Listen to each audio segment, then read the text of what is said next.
मां हंसवाहिनी क्लासेस में आप सभी का स्वागत है। आज हम आपको एक्सरसाइज 5.2 का जो क्वेश्चन रह गया था, क्वेश्चन नंबर 10, उस क्वेश्चन को सॉल्व करवाएंगे। ये क्वेश्चन बहुत ही इंपॉर्टेंट है और ये क्वेश्चन आपको समझ में आएगा। देखिए, सिद्ध कीजिए कि महत्तम पूर्णांक फलन f(x) इक्वल, ये देखिए ब्रैकेट में कर दिया, इसी का मतलब होता है कि महत्तम पूर्णांक को बता रहा है। फिर कह रहा है x का वैल्यू जो है 0 से बड़ा हो और 3 से छोटा हो।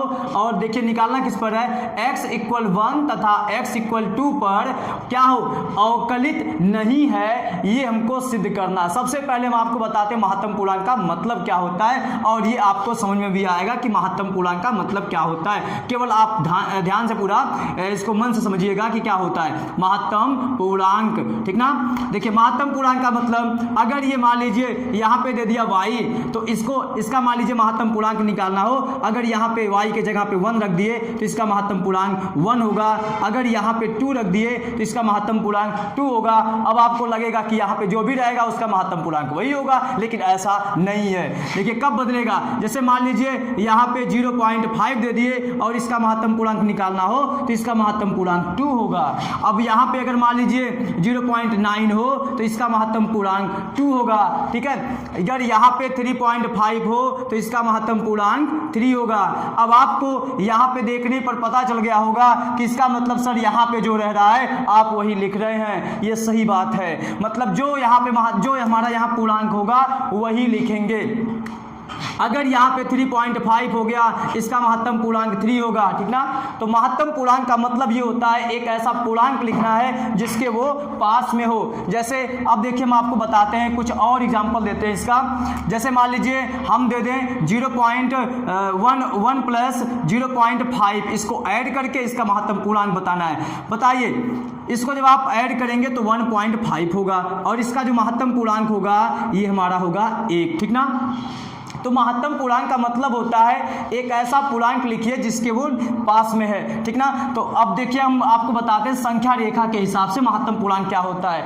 मान लीजिए हम यहाँ पे एक संख्या रेखा खींच दिए और उसके बाद यहाँ पर दिखा दिए 0 को, और इसके बाद यहाँ पे 1 और यहाँ 2, यहाँ मान लीजिए 3 दिखा दिए। अच्छा, इधर वाला जो हमारा नंबर होगा माइनस वाला होगा, तो यहाँ हो गया -1 -2। यहाँ पे मान लीजिए अगर हमको दिखाना हो इस संख्या रेखा पर 1.9, तो 1.9 हमारा लगभग यहाँ पर होगा। देखिए 2 होने वाला है लेकिन 2 हुआ नहीं है, तो 1.9 हमारा यहाँ पर हो गया। तो इसका महत्तम पूर्णांक मान लीजिए निकालना हो, तो महत्तम पूर्णांक का मतलब इसका महत्तम पूर्णांक जो हमारा होगा उधर नहीं चलना है बल्कि इससे पहले आना है। और बताइए इससे पहले कौन सा पहला पूर्णांक मिला है, तो आपका जवाब होगा सर यही तो मिला है 1 वाला। तो 1.9 का महत्तम पूर्णांक जो हमारा होगा 1 होगा। ऐसे माइनस वाले का भी महत्तम पूर्णांक होता है, ठीक ना। अब चलते हैं क्वेश्चन पर, क्वेश्चन नंबर 10 पर। क्वेश्चन नंबर 10 हमारा यही था कि f(x) इक्वल, ये ब्रैकेट में देखिए दिया है x, मतलब इसे महत्तम पूर्णांक को बता रहा है। अब उसके बाद x इक्वल पहले हम 1 पे निकाल लेते हैं, फिर उसके बाद x इक्वल 2 पे निकालेंगे। देखिए x इक्वल 1 पर f1 यहाँ पे रख दीजिए 1, तो यहाँ पे क्या हो जाएगा 1। बताइए 1 का महत्तम पूर्णांक अभी आपको बताए हैं, 1 का महत्तम पूर्णांक 1 होगा, ठीक है। अब उसके बाद इसका निकालना है लेफ्ट हैंड डिफरेंशियल, क्योंकि अवकलित चेक करने के लिए लेफ्ट हैंड डिफरेंशियल और राइट हैंड डिफरेंशियल का मान अगर बराबर है तो अवकलित है और नहीं बराबर है तो अवकलित नहीं है। देखिए लेफ्ट हैंड डिफरेंशियल इक्वल, ये ऐसे भी इसका सिंबल देते हैं L(f'(x), फिर उसके बाद यहाँ पे लिखते हैं लिमिट h टेंस टू 0, और फिर उसके बाद f, अगर यहाँ पर c प्लस h। अच्छा, लेफ्ट हैंड डिफरेंशियल में क्या होता है, यहाँ माइनस होता है, इसलिए आपको यहाँ पे लिखना होगा c माइनस h, फिर माइनस f c, जो भी वैल्यू रहेगा वही रखते हैं यहाँ पे। c क्या बता रहा है, जिस वैल्यू पे आपको निकालना है वही आपको यहाँ पे बाद में रखना पड़ेगा, और यहाँ पर फार्मूले में ही ये माइनस होता है। अब देखिए limit h tends to 0, c के जगह पे उसका वैल्यू रख दीजिए, और इधर x के जगह पे भी उसका वैल्यू, यहाँ पे x के बजाय आप यहाँ पे भी c कर लीजिए। तो लेफ्ट हैंड डिफरेंशियल में ये देखिए यहाँ पे c के जगह पे 1 पे चेक करना ना, इसलिए 1 रख रहे हैं, यहाँ पे भी 1 रख लीजिए, तो 1 माइनस एच माइनस F1 और by minus h, limit h tends to 0। अब बताइए fx का वैल्यू हमारा इस तरीके से है, अगर हम इसी x के जगह पे ध्यान दीजिएगा इसी में रख रहे हैं f1 माइनस एच रखें तो यहाँ पे हम रखेंगे ना 1 माइनस एच रखेंगे, तो 1 में से अगर कुछ कम होगा, 1 में से अगर कुछ घटेगा तो हमारा जो वैल्यू होगा 1 से कम होगा। जैसे एग्जांपल के तौर पे 0.5, 0.6 या 0.9 ये सब होगा। और इसका अगर हम महत्तम पूर्णांक की बात करें, इसके महत्तम पूर्णांक की बात करें तो इसका महत्तम पूर्णांक हमारा होगा 0। इन सभी का महत्तम पूर्णांक क्या होगा? 0 होगा, क्योंकि जो पूर्णांक हमें मिल रहा है 0 मिल रहा है, ठीक ना। अब बताइए 1 माइनस एच, 1 में से अगर कुछ घट रहा है तो मान हमारा 1 से कम होगा। 1 से कम के लिए महत्तम पूर्णांक क्या होता है? 0 होता है। इसलिए इसके जगह पे ये रखेंगे और इसका महत्तम पूर्णांक क्या हो जाएगा? 0 हो जाएगा। तो पहले आप वही उतार लीजिए, ये ब्रैकेट में 1 माइनस एच, फिर उसके बाद यहाँ पर बताइए इसका वैल्यू क्या आया है, तो इसका वैल्यू आपके सामने चाहे ये रखिए, तो यहाँ पे 1 ही रख लीजिए और बाई माइनस एच हो गया। अब देखिए यहाँ पे जगह नहीं है इसलिए हम ऊपर लगाते हैं यहाँ पे। अब उसके बाद क्या करना है, देखिए लेफ्ट हैंड डिफरेंशियल 1 पर क्या मिला ये बताइए, limit h tends to 0, 1 minus h का आप देख चुके हैं क्या आया है? 0 आया है। 1 माइनस एच का भी क्या आएगा? 0 आएगा, तो इसका महत्तम पूर्णांक हो जाएगा 0। इसलिए आपको यहाँ पे लिखना होगा 0 माइनस 1 बाई माइनस एच। अब उसके बाद ये घटाएंगे तो लिमिट h टेंस टू 0 और ये हो गया -1 बाई माइनस एच। माइनस से माइनस तो कट गया, लेकिन यहाँ पे 1 बाई एच रह गया है, 1 बाई एच रह गया है। और जब आप इसका वैल्यू जाएंगे रखने तो 1 बाई 0, और 1 बाई 0 का वैल्यू होता है इनफाइनाइट। तो लेफ्ट हैंड डिफरेंशियल का वैल्यू हमारा क्या मिला? इनफाइनाइट मिला। अब हम आपको इसी इक्वेशन को ऐसे ही रहने देते हैं और राइट हैंड डिफरेंशियल आपको निकाल के दिखाते हैं। बताइए राइट हैंड डिफरेंशियल में क्या हो जाएगा? यहाँ पे देखिए इसका स्क्रीनशॉट आप ले लीजिएगा। अब हम राइट हैंड डिफरेंशियल यहाँ बनाते हैं। राइट हैंड डिफरेंशियल इक्वल, ये तो सब यल के जगह पे केवल आर हो जाएगा, राइट हैंड डिफरेंशियल को बताएगा, ये भी हमारा आर हो जाएगा। और यहाँ पे जहाँ पे देखिए माइनस था फार्मूला हमारा है, ठीक ना, लेफ्ट हैंड डिफरेंशियल का फार्मूला है। अब राइट हैंड डिफरेंशियल का अगर निकालना है तो c प्लस एच हो जाएगा और ये माइनस नहीं रहेगा, बस इतना ध्यान देना, बाकी सब वैसे रहेगा। तो यहाँ बताइए 1 प्लस हो जाएगा और बाकी ये भी वैसे रहेगा, ये माइनस नहीं रहेगा। अब देखिए इसके बाद ये हो गया 1 प्लस एच। जब f में 1 प्लस एच रखेंगे तो यहाँ पे 1 प्लस एच रखेंगे, यहाँ पे क्या रखेंगे?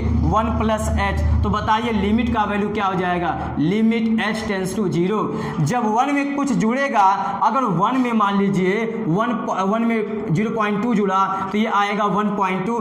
1 पॉइंट में जब बहुत थोड़ा सा ऐड होगा तभी इसका महत्तम पूर्णांक क्या होगा? इसका महत्तम पूर्णांक 1 ही होगा। 1 में 1 पॉइंट अगर 9 अगर है, इसका महत्तम पूर्णांक हमारा क्या होगा? 1 होगा। क्यों? क्योंकि 1 में ऐड हो रहा, बहुत कम नंबर हमारा ऐड हो रहा है, ये ऐड हो रहा है, तो इसका महत्तम पूर्णांक हमारा क्या होगा? 1 होगा। इसलिए इसके जगह पे हम क्या लिखेंगे? पहले जब यहाँ पे रख लेंगे तो रखेंगे 1 प्लस एच, इसका महत्तम निकालना है, माइनस f1 का मान देखिए कितना आया है? 1 आया है और बाई एच। अब बताइए ये h है, 1 प्लस एच का महत्तम पूर्णांक, 1 प्लस एच का महत्तम पूर्णांक हमारा क्या होगा? तो 1 प्लस एच का महत्तम पूर्णांक जो हमारा होगा यहाँ पर 1 प्लस एच का महत्तम पूर्णांक हमारा हो जाएगा 1 हो जाएगा। इसलिए देखिए लिमिट h टेंस टू 0 और यहाँ पर क्या रखेंगे? 1, फिर उसके बाद -1 बाई एच। अब इसको आप सॉल्व करेंगे तो हो गया 0 हो गया। कौन सा? ये पूरा 0 हो जाएगा, क्योंकि 0 बाई कुछ रहता है 0 हो जाता है और इसका मान रख नहीं पाएंगे, ये हो गया 0। अब आप बताइए लेफ्ट हैंड डिफरेंशियल का वैल्यू इनफाइनाइट आया था, राइट हैंड डिफरेंशियल का वैल्यू 0 आया, क्या दोनों वैल्यू सेम है? तो आपका जवाब होगा दोनों का वैल्यू सेम नहीं आया। तो बताइए हमारा अवकलित होगा? ये अवकलित नहीं होगा। अब उसके बाद लिखेंगे चूंकि left hand differential is not equal to right hand differential, अतः x इक्वल 1 पर फलन क्या होगा, फलन अवकलित नहीं होगा, फलन अवकलित नहीं होगा, ठीक ना। अब ऐसे ही लगाना है x इक्वल 2 पर। देखिए x इक्वल 2 पर अब x इक्वल, देखिए फंक्शन वही था x इक्वल 2 पर, x इक्वल किस पर चेक करना है अब 2 पर। जब यहाँ पर आप F2 करेंगे तो यहाँ हो जाएगा 2 और इसका वैल्यू 2 होगा। अब उसके बाद निकालते हैं left hand differential equal LFC, फिर उसके बाद लिमिट h टेंस टू 0 और उसके बाद FC minus h minus FC, उसके बाद बाई माइनस h। ये तो हमारा फार्मूला होता है। अब देखिए limit h tends to 0 FC minus h। अच्छा यहाँ पे c के जगह पे 2 रखेंगे क्योंकि 2 पे निकालना है, इसलिए यहाँ पे आ गया L F डैश यहाँ पे 2 और लिमिट h टेंस टू 0 और f के जगह पे क्या रखेंगे 2 माइनस h, क्या रखेंगे 2 minus h minus f 2 by minus h। उसके बाद लिमिट h टेंस टू 0। अब बताइए 2 में से कुछ कम हो रहा है, अगर 2 में से कुछ कम होगा तो हमारा वैल्यू 2 से कम आएगा, 2 से कम आएगा। 2 से जब कम आएगा मतलब देखिए यहाँ पे अगर हम इसकी बात करें, अगर हम इसकी बात करें या 0 यहाँ पे 1 यहाँ पे 2, ठीक ना। अगर 2 में से कुछ घट रहा है तो हमारा जो वैल्यू होगा 2 से कम होगा, ठीक ना, 2 से कम होगा। 2 से कम का मतलब जैसे मान लीजिए वहाँ यहाँ 1 है, 2 से कम का मतलब मान लीजिए 1.9 है या 1.8 है, तो इन सभी का महत्तम पूर्णांक हमारा क्या मिलेगा, इन सभी का महत्तम पूर्णांक 1 मिलेगा। तो यहाँ पर जो इसका महत्तम पूर्णांक होगा तो हम समझ गए 1 होगा, लेकिन पहले यफ यक्स का वैल्यू ये है तो यक्स के जगह पहले ये रख लीजिए यहाँ पर, तो क्या हो जाएगा वहाँ पे ब्रैकेट में 2 माइनस h, ये ब्रैकेट क्लोज, फिर उसके बाद माइनस F2 का वैल्यू क्या है, F2 का वैल्यू 2 है और बाई ये माइनस h, फिर उसके बाद लिमिट h टेंस टू 0। अब बताइए 2 में से अगर कुछ घटेगा तो हमारा वैल्यू 2 से कम होगा और 2 से कम के लिए सभी का महत्तम पूर्णांक हमारा 1 हो रहा है, तो इसका महत्तम पूर्णांक क्या हो जाएगा, इसका महत्तम पूर्णांक 1 हो जाएगा -2 और बाई ये माइनस h। अच्छा इसको घटा दीजिए, क्या आ गया लिमिट h टेंस टू 0 और इसको जब आप घटाएंगे तो -1 बाई माइनस h और ये माइनस से माइनस कट गया। उसके बाद क्या लिखेंगे, उसके बाद लिखेंगे लिमिट h टेंस टू 0 और यहाँ हो गया 1 बाई h और जब आप इसका वैल्यू निकालने जाएंगे तो आ जाएगा इनफाइनाइट, क्योंकि यहाँ पे रखेंगे 0, 1 बाई 0 का वैल्यू इनफाइनाइट होता है। अब इसका निकालना है राइट हैंड लिमिट, ध्यान दीजिएगा इसका राइट हैंड लिमिट अब निकालते हैं। यहाँ पे RHD लिखेंगे, यहाँ पे R हो गया और यहाँ पे वैसे ही रहेगा, जहाँ माइनस था वहाँ प्लस हो गया, ये माइनस फार्मूले में नहीं होता है। राइट हैंड डिफरेंशियल में यहाँ R लिखेंगे, फिर उसके बाद 2 प्लस, बाकी सब वैसे रहेगा, देखिए ऐसे ही कर देंगे। अब यहाँ पे हो जाएगा 2 प्लस h हो जाएगा, यहाँ पे ये माइनस रहेगा। अब इसके बाद सॉल्व कर देते हैं 2 वाले पर। देखिए लिमिट h टेंस टू 0, केवल यहाँ पे आपको समझना, बाकी सब तो एक कॉमन शब्द है, ठीक ना। 2 प्लस h, जब 2 में कुछ ऐड होगा, मान लीजिए 2 में 0.5 ऐड हुआ तो बताइए क्या आ रहा है, तो आपका जवाब आएगा 2.5 आया, तो इसका महत्तम पूर्णांक क्या होगा, इसका महत्तम पूर्णांक तो 2 होगा, जैसा कि आपको बताया गया है। तो इसका महत्तम पूर्णांक जब 2 होगा तो बताइए 2 में कुछ ऐड हो रहा है, अब वो कितना भी ऐड हो जाए ये d का h का मान तो बहुत कम ही होता है, जिसकी वजह से इसका महत्तम पूर्णांक हमारा आपको यहाँ पे दिखा भी रहे हैं, इसका महत्तम पूर्णांक 2 होगा और -2 और बाई h। अब इसमें से घटा दीजिए, क्या आ गया, इसमें से आप घटाएंगे तो क्या आएगा 0 आ जाएगा। तो लिमिट h टेंस टू 0, ये 0 बाई h, ये क्या हो गया इसका वैल्यू हो गया 0। अब बताइए इसका वैल्यू मिल गया 0 मिल गया और इससे पहले वाले का इससे पहले वाले का वैल्यू हमारा जो इसका लेफ्ट हैंड डिफरेंशियल का था 2 पर, लेफ्ट हैंड डिफरेंशियल का इनफाइनाइट आया था, राइट हैंड डिफरेंशियल का 0 आया। बताइए क्या दोनों इक्वल है? नहीं, दोनों इक्वल है। तो लिखेंगे चूंकि left hand differential is not equal to right hand differential, अतः x इक्वल 2 पर फलन क्या होगा? अवकलित नहीं होगा, अवकलित नहीं होगा। ठीक ना? ये क्वेश्चन हमारा पूरा अब जाके कंप्लीट हो गया है और आपको समझ में भी आ गया होगा। बेस्ट ऑफ लक और थैंक्स यू।